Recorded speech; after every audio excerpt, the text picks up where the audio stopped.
Okay, we covered conventional half guard. Now what we're going to do is go into the basics of deep half guard.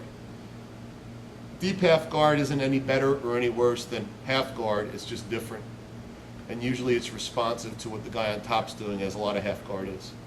So I'm going to cover the basics of a good, solid deep half, the principles of it that'll get us started in our positions. So when I'm here in Brian, we're in half guard. I've decided to aggressively move to deep half. I'm going to make the move first, and then I'm going to show you the details in the move. So as I go to deep half on Bry, I want to slide my hips underneath him further. And what I do is this hand and this left hand elevate him at the same time my knees do. So watch. I bring him up, and I make him almost weightless on my position. Okay? I'll do that again, and I'll explain what's going on. So here I am in half. I want to slide my hips a little further underneath him. And again, look, I'm not maniacally locked here. I need these feet active to work. One arm under the armpit, the other arm under the leg. I use my quads and my hips to float him this way. I get him in motion, and then I lift him up. So I get him in motion, and then I ramp him up. Now, when I get to here, I want him to settle into this position. Here's the keys to this position. This arm, very important that I hook this leg. I'll show you why in a second. This leg here, you don't want to lock your legs here. It really restricts your mobility. What you want to do is you want to be on both sides of your partner's leg, pitch it together like an arm bar. And you always want his foot floating off the mat. Ideally, if you can, you want to slip at least one of these hooks underneath his leg. Okay? Why?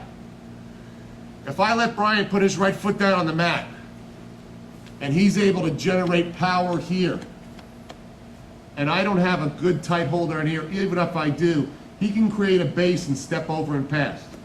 Okay? Boom, right there. Now I got problems. Okay, that's number one. So if I just take Brian's foot off the mat and he tries to step over, he might be able to, but it's a lot more difficult because he doesn't have as good of a base. Look, I can control him here. So it's very important. Even if I let go of this, which I don't want to, I lock this down and I get here. Now, sometimes I see people struggling getting these hooks under. They're sitting there monkeying around, monkeying around, monkeying around. Easy way to do it. Knees together, elevate your hips. When I elevate my hips, look where his leg goes. All I do is drop this underneath and bring it back down. Now look, I got my hook. This hand always claws down here.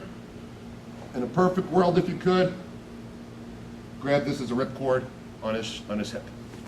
So this is your position. Pressure, pressure. Now, one other item.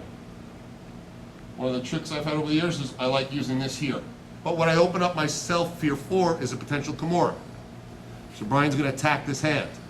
When I see that attack happening, I need to be ahead of it. So what I'll do is when I move to half on a guy, I'll elevate and I'll hide this arm underneath. This takes away a high probability of him nailing a Kimura here. Okay? So let me start from the beginning again. The basics of getting into the deep. I'm here in my half. I slip my hips under. I bring them up with my hips. I press him up and I float him on top of me. If his foot's elevated, one, I get my hook underneath. This hand goes underneath. Okay, so that's your basics for a good, solid base on your deep half.